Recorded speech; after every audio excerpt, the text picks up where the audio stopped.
Алымкадыр Бейшеналиев жана Курманкул Золушев тергөө мезгилине ээлеген кызматтарынан убактылуу четтетилди. Кыргыз Республикасынын президенти Садыр Жапаров кол койгон тескемеге ылайык Кыргыз Республикасынын саламаттык сактоо министри Алымкадыр Бейшеналиевке карата кылмыш ишин ар тараптуу жана адилет кароону камсыз кылуу максатында Кыргыз Республикасынын кылмыш жаза процессуалдык кодексинде аныкталган ар ким анын күнөөлүүлүгү мыйзамда каралган тартипте далилденмейинче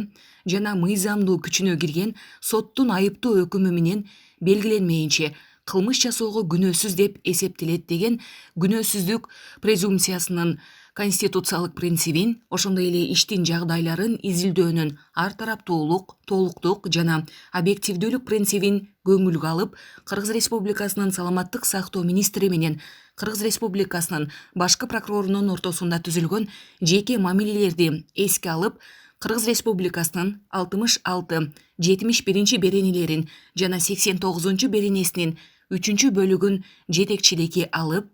Кыргыз Республикасынын саламаттык сактоо министри Бейшеналиев Алымкадыр Савердинович кылмыш жасаганга шектүү деп кармалганга байланыштуу ал тергөө мезгилине ээлеген кызматынан убактылуу четтетилсин. Золушев Курманкул Токторалыевич Кыргыз Республикасынын башкы прокурору кызматынан тергөө мезгилине убактылуу четтетилсин.